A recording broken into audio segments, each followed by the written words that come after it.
ചെണ്ട എന്ന് പറഞ്ഞ ഇൻസ്ട്രുമെൻ്റ് ഒരു ക്ഷേത്രവാദ്യ കലയുമായിട്ട് ബന്ധപ്പെട്ട ഇൻസ്ട്രുമെൻ്റാണ്. ചെണ്ടമേളം എന്നുള്ള കലാരൂപത്തിനകത്ത് നമുക്ക് പ്രധാനമായിട്ടും വായിക്കുന്ന ഇൻസ്ട്രുമെൻറ്റ്സ് ചെണ്ട, അതായത് ചെണ്ടയ്ക്ക് ഇടംതല എന്നൊരു പേരുണ്ട്, ഇലത്താളം, അത് കഴിഞ്ഞിട്ട് വലന്തല. ഈ 3 ഇൻസ്ട്രുമെൻറ്റ് മെയിനായിട്ടും ഉറപ്പായിട്ടും ഉണ്ടാവും. കൂടാതെ അതിനെ സപ്പോർട്ട് ചെയ്യാൻ വേണ്ടി കൊമ്പും കുഴലും.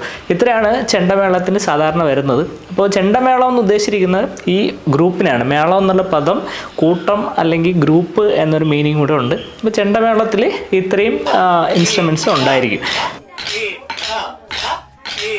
ചെണ്ട എന്നുള്ളൊരു കലാരൂപം വരുന്ന സമയത്ത് ഈ പബ്ലിക്കിന്, അതായത് ഏറ്റവും കൂടുതൽ സാധാരണക്കാരെ അട്രാക്റ്റ് ചെയ്യുന്ന ഒരു കലാരൂപമാണ് ചെണ്ടമേളം എന്നുള്ളത്.